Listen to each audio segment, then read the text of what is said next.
Tonight we're going to be doing Satanama.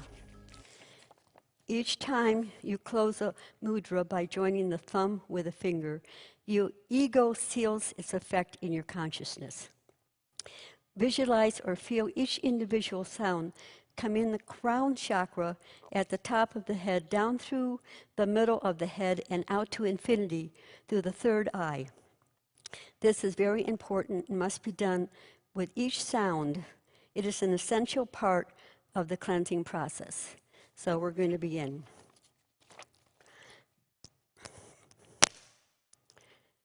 I know some people can't just sit still and just go right into meditation. And something like this, you're connecting to the cosmic healing process by doing it. And you can only benefit by doing it. Okay.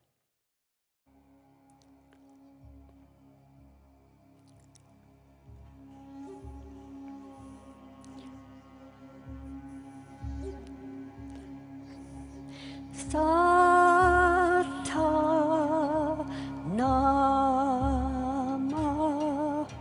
Satanama,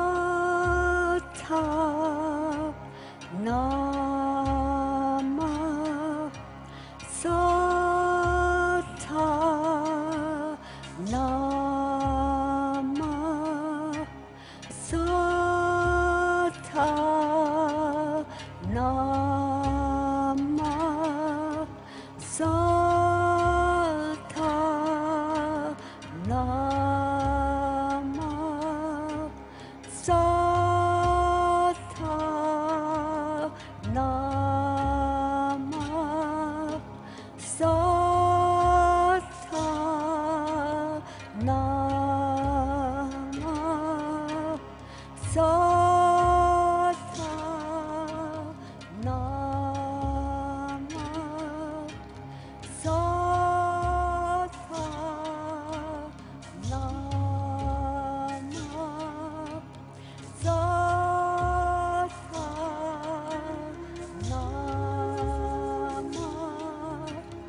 Good evening, everyone. I can hear that Norma has already led you in a meditation. That is a very good technique, by the way. And you can use that anytime that you feel challenged on the path of life, not just for a sitting meditation, but when something is taking place that is causing you concern, you can start that particular meditation that she's teaching tonight. That's an excellent technique.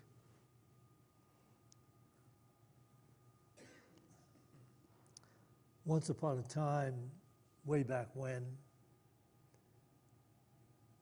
we were in the Spruce Street Church, which was somewhat smaller than this. I think it seated maybe 250 people, but there was only one parking space that went with the church. And yet we never had a problem. It was one of those miracle phenomena. People found parking spaces everywhere. We filled that church for 2, sometimes 3 Sunday services. But attending that church was a young mother who brought her 7-year-old son with her every Sunday. He didn't go to the Sunday school. He stayed and listened to my talk. And one Sunday when I had finished the talk and people would come up to the altar and were greeting me, the young boy came up and said, "Do you think you'll ever run out of words?" In my mind, I was thinking all along the way, what a devoted kid this is, listening to my insightful talks. But really, it must have been somewhat disturbing for him to listen to this verbiage every Sunday. So that was rather a medium light awakening for me.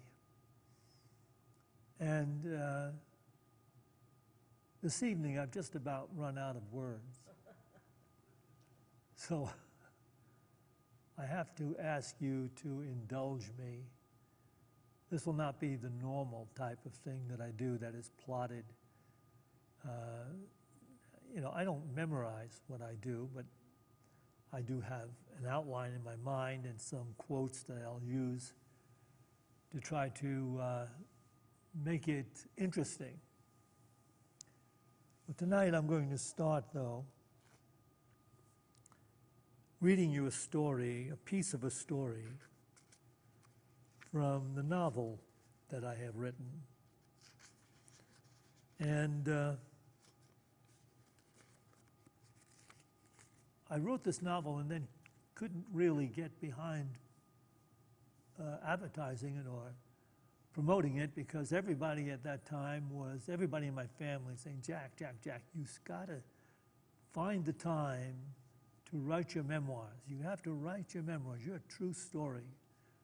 And so I kind of left off this novel and was involved in writing Escape to Another Reality. But there is in this novel, this is a novel of extraordinary differences. And in this novel, there is a paralyzed ex-priest who has given up the faith in the Catholic Church altogether. And he's been paralyzed his whole life. And an alchemist gives him the opportunity to gain a brand new young man's body if he's willing to kill the soul of that young man. And while he's always, his whole life, wanted to be able to walk and get out of that wheelchair, he is really on the horns of this temptation. And he is struggling with it within himself.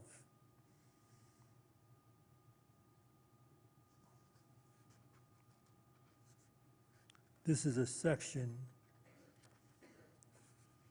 of that paralyzed priest's struggle.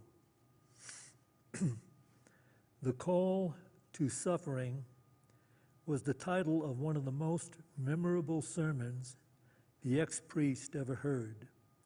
It was given at the Catholic seminary by Tully Bhakti, an elderly Buddhist monk with a long white beard. He was born in America and gave his sermon in Christian terminology. Ken bought the CD after the talk. He listened to it often. Ken is the paralyzed priest. Ken bought the CD after the talk. He listened to it often as a student because it brought him rare moments of peace, even though there were sections in it he didn't fully understand. He felt compelled to listen to it, so he dug it out of his collection of religious CDs and played it.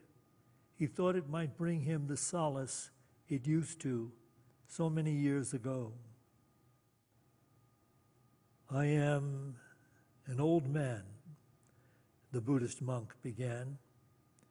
Perhaps you've noticed as he stroked his white beard and smiled. I too was young once. Before I was a monk, I also had a loving wife who died in my arms. She was young and beautiful, too young to die. It brought such pain to me that I wanted to join her in death. I cried out, "Where is God in such tragedies as this?" But there was no answer. No answer came to my mind. No sorrow was lifted from my heart. Then that same day, a little girl, a brownie scout, came to my door selling cookies. She was just so delightful, with her cute smile and big innocent eyes, like the eyes of a fawn. You see, she was practically brand new, a brand new person on earth. I thought maybe the cruelty of life would not break her. Maybe someday she will alleviate some suffering in our world. Maybe she will become a doctor or a teacher or a wonderful wife. Through her, God may be able to alleviate some of the suffering in our world. Maybe that's all that God can do, just bring his children into the world, children who grow up to alleviate some suffering. Not all suffering. Even Jesus couldn't do that, or possibly wouldn't. The truth which alone can heal our lives and our world is the revelation that mankind chooses to create suffering. Did I hear some groans out there in the audience? Is it too harsh a truth to own up to? Mankind suffers at his own hand because he chooses to be self-serving instead of life-serving. Until we awaken and love our neighbors as we love ourselves, we are left to our own self-imposed suffering. Jesus didn't heal everyone and couldn't or wouldn't heal the world that we made, the world that we made sick. And it's up to us to heal it, to alleviate suffering wherever we can.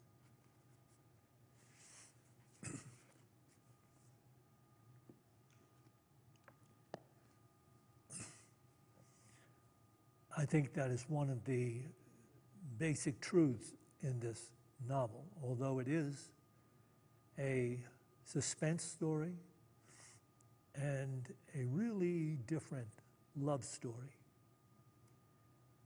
But I think it's one of the salient truths being related in this novel, that we are born to alleviate suffering.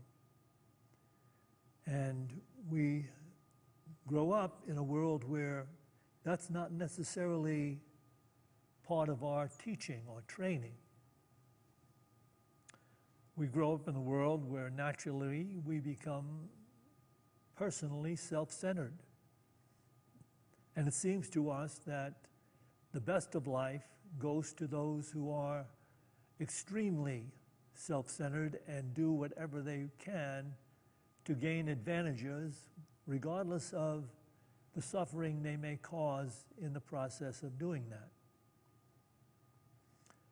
So we are left on the horns of a dilemma ourselves, because it's necessary for us, if we're ever going to come to a place where we are fulfilling the will of our Creator, which is that we are here to alleviate suffering wherever we can, we will have to recognize that life as it exists in the self-serving mindset does not produce fulfillment, happiness, or peace, because our very nature, in the image and likeness of God, our core nature, is not that. Our core nature is love, because God is love. And for many people, it takes a long time to recognize that the world that is involved in its self-centered process of getting from the world is never going to bring what it is you are really seeking. Because what we are seeking, every single one of us, whether we know it or not, is the fulfillment of love. Until we can find ourselves there, recognizing that, and willing to surrender the egocentric definition of life, we will not feel the peace and the joy. We will not feel the happiness that comes with fulfilling the divine nature of God which is within us. And this particular novel pits that whole concept against so many strange and different things.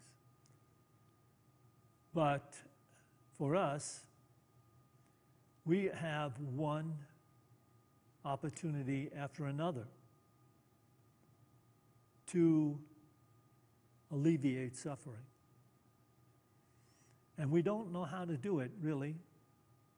It's not by imposing our personal will upon anybody else. It is upon carrying the presence of God as love with us,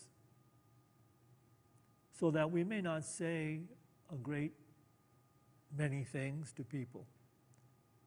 But if we bring the awareness of the presence of God, if we bring that joy and love wherever we go, it's felt, it heals, it spreads out, it affects the collective consciousness of humanity. And that is what our calling actually is. That is how we alleviate suffering. There may be many opportunities on the path that we follow in which we can alleviate some suffering. We can give a helping hand, or we can go to help some charity, or we can help some person, or we can just alleviate some suffering on the path that has to do with healing the world. Or we might even find ourselves in a situation where we can bring the love of God to bear in the minds of people that have no regard for the majesty and the miracle of being alive. Most of us, we fail in that.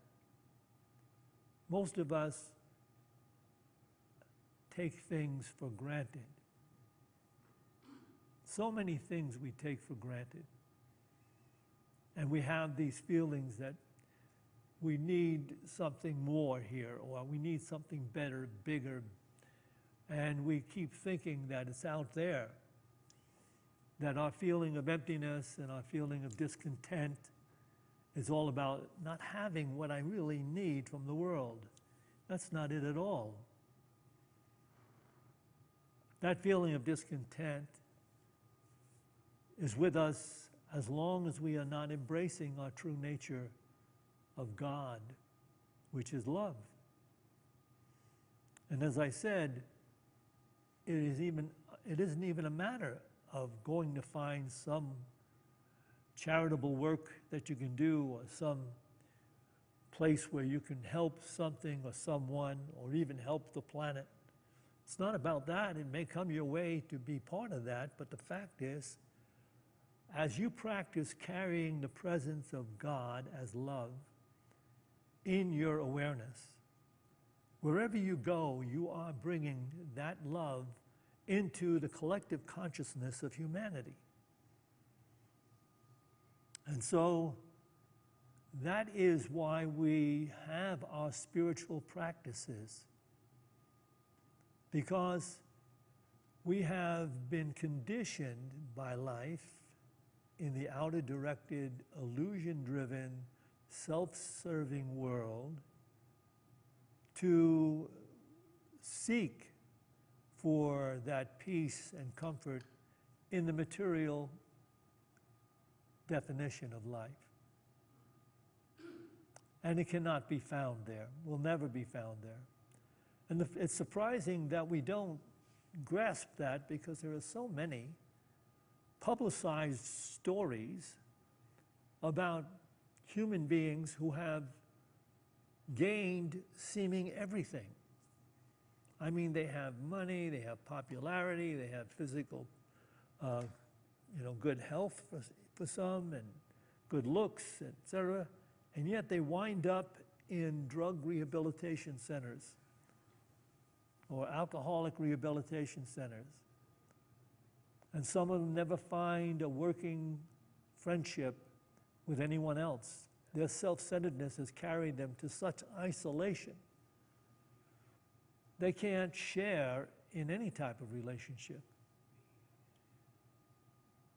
And if we recognize that, we recognize the law of life.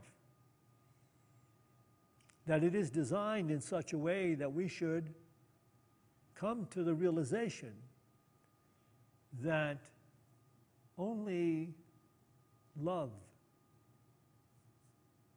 can heal us. Divine love only can heal us. In fact, the only attracting healing power in life is love.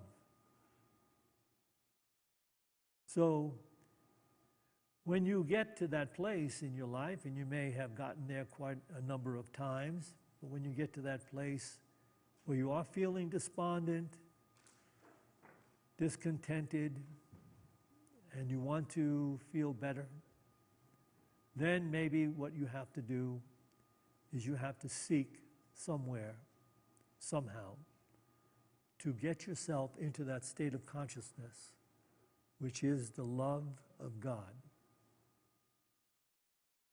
And that's what the practice of unity is all about. We can check in on ourselves. For we all have experienced our share of suffering. And even beyond that, we have witnessed in the lives around us more suffering. But in doing so, we must know that it has a purpose, and that purpose is to move us more directly into that consciousness that will free us and heal us and bring us into our divine awareness. And we know whenever we feel overtaken or overwhelmed by suffering, that it's not a question of that we need more from the world. It's a question that we need to check in. We need to have a holy pause. We need to remember our divine calling, which is the will of God. And that we need to remember to be still, because the mind that is growing up or has grown up in this outer-directed, materialistic definition of life, that mind never stops thinking about ways to gain personal advantage. And so we're not open enough to be able to feel the presence of God. That's why spiritual practice is necessary, so that we do open up and feel the presence of God and recognize something miraculous. That when we feel the presence of God as love, we feel a happiness that is no longer contingent upon the material conditions of the world. While everything else we had done up until this point where we're practicing the presence had to do with gaining something more, better, bigger, brighter from the world, the mind never stops in that process, always calculating, evaluating, and in quite often doing things that are not really in keeping with kindness, consideration, and love. But in any case, when we recognize that, it's not the world that we should continue to look to, but our own spiritual practice of meditation, the holy pause, until we feel that presence again. That brings us joy and peace. And we can learn through practice to carry that presence of joy and peace, our alignment with the awareness of the God within, the love within. We can carry that with us into everything we do in the world. And that's what enlightenment is all about. Carrying love, healing suffering, whatever it appears on our path, if we can. But even if we can't do anything physical about it, we can always carry that prayerful love and feel that blessed love and send that blessed love out. A Course in Miracles never stops reminding us about how important it is to be still. That is, to take a period of time every day, maybe two every day, to quiet the mind. Because it's only in doing that that we can make this transition into the enlightened awareness. And we can share in the joy and peace in every moment. So it speaks to it in this way in the old text on page 533 and in the new text on page 575. In quietness are all things answered, and is every problem quietly resolved. In conflict there can be no answer and no resolution, for its purpose is to make no resolution possible, and to ensure no answer will be plain. Yet if God gave an answer, there must be a way in which your problems are resolved, for what he wills already has been done. Thus it must be that time is not involved and every problem can be answered now.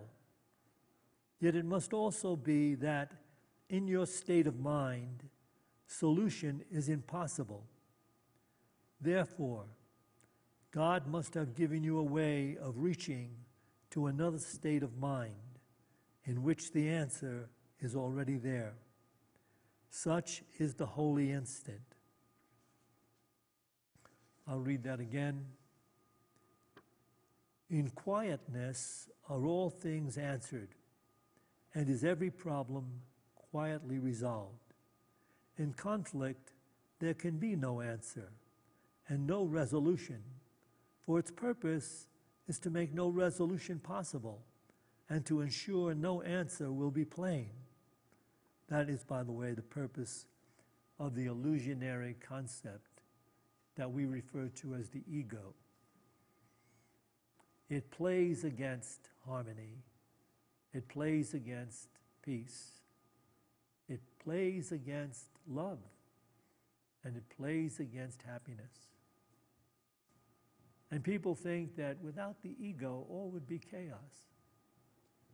But the truth is, without the ego, all would be love. I'll finish this. Yet if God gave an answer, there must be a way in which your problems are resolved. For what he wills already has been done. Thus it must be that time is not involved, and every problem can be answered now. Yet it must also be that in your state of mind, solution is impossible. Therefore, God must have given you a way of reaching to another state of mind in which the answer is already there. Such is the holy instant. The holy instant, as defined in A Course in Miracles, goes like this. The holy instant is this instant, and every instant. The one you want it to be, it is. The one you would not have it be is lost to you. Beyond the past and the future, where you will not find it, it exists in perfect momentariness, waiting. And all one has to do is choose. So, the holy instant is this instant and every instant. And if you don't feel the presence within it, you need to pause. You need to reflect. You need to realize that we are here in every moment by divine appointment, that we should carry the consciousness of God with us into every moment. And that means releasing this illusionary concept of life that has led us in conflicts throughout our lives. Are you ready to just become a divine emissary of the living, present God? It's interesting to note, I'll give you this example. There's a beautiful soul that many years ago decided that she wanted to just be in the awareness of God as love. And this soul was offered the inheritance of her husband who passed on, well over $500,000. And instead of taking it and living life lavishly as one could, supposedly with that much money, she gave it to Unity. And instead, she lives the life of a sadhu. Sadhu is an Eastern term that refers to one who has renounced the world and merely lives in the service of God. And she is a present-day sadhu. And she allows that divine intelligence and love to lead her moment to wherever it is she needs to be. This is a true story.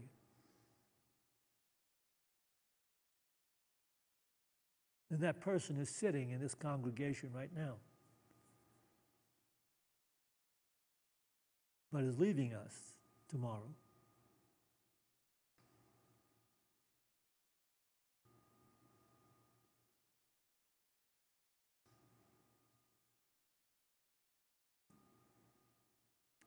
So we are going to take some time to meditate, which is to simply quiet the mind.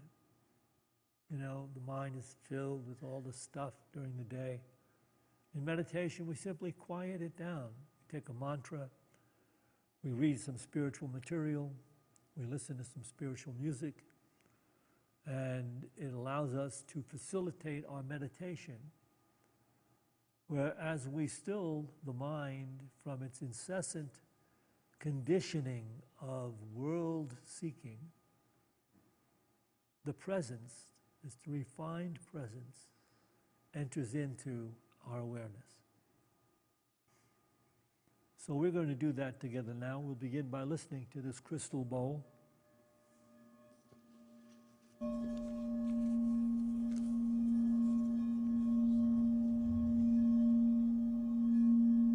Just rest in the moment, allowing yourself to flow with the tone of this bowl. Being here, accepting the light and the love that is within us and all around us.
We can gently focus the awareness on this mantra: God is love. Love is life. I am God's life. I am. I am. God is love. Love is life. I am God's life. I am. I am. God is love. Love is life. I am God's light. I am. I am. I am love.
As we go forth from this meditation to those places we occupy in time and space, let us take a moment now, before we go forth, and share prayer together for those whose names have been submitted to our prayer list. As Norma calls the name, you can just let the divine thought continue as love within you to embrace that name.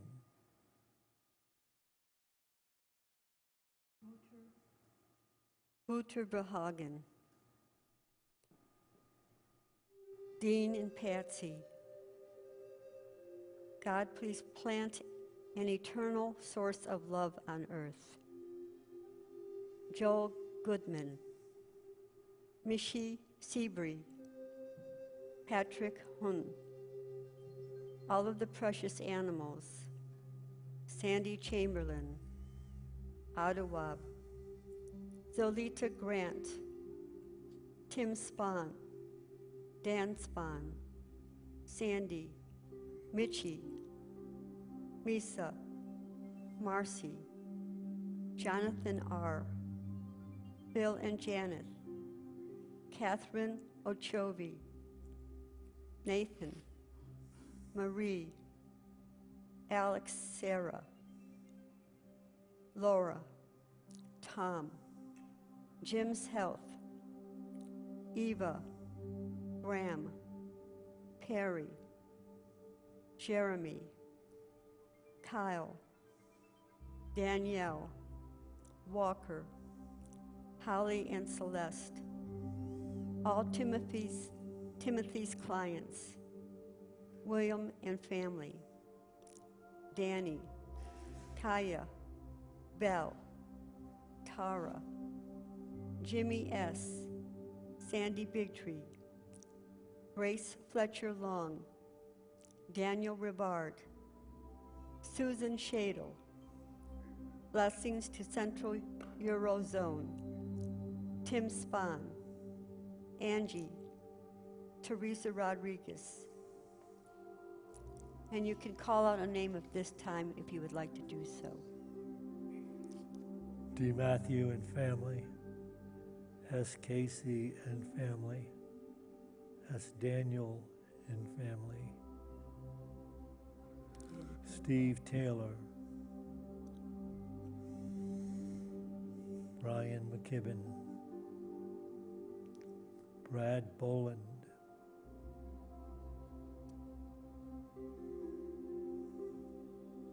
You see this healing light surrounding this prayer box and all the people's names that have been submitted throughout the year. We see them healed, physically, mentally, and spiritually.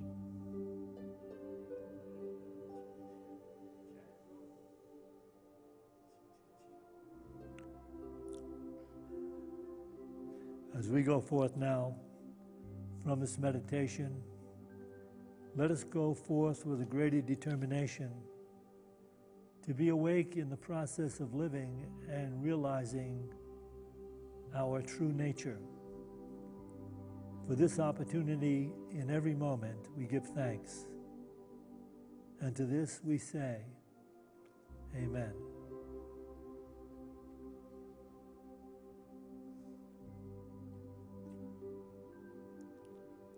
We will take an offering for unity now.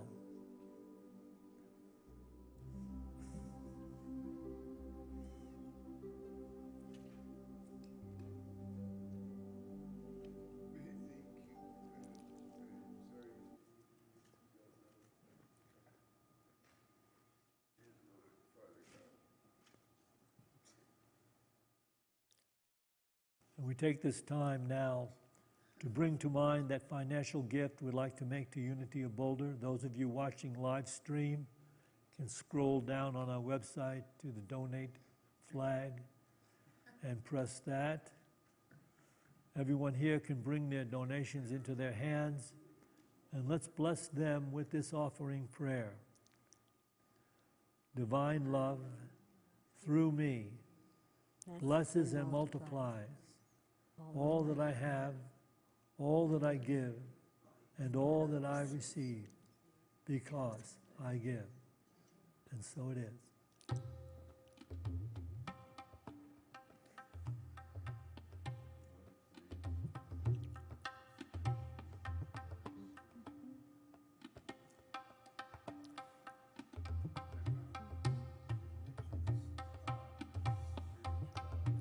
There is so much love around us.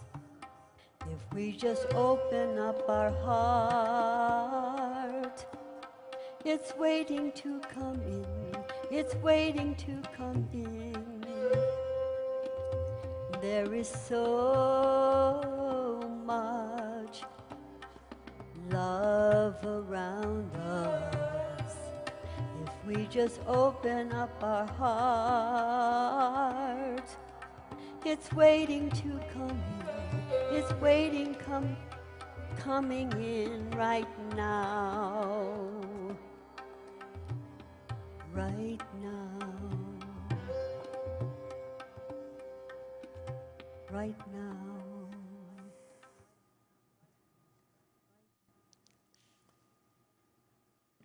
Join me now, please. We dedicate this tithe to the will and the work of the Spirit of truth and to the victory of the Spirit of truth. To this we say, Amen.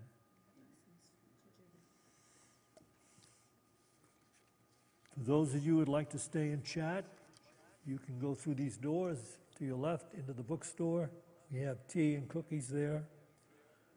And on Sunday, we'll have our usual 9 a.m. service and 11 a.m. with Tisha officiating at the 11 a.m. service.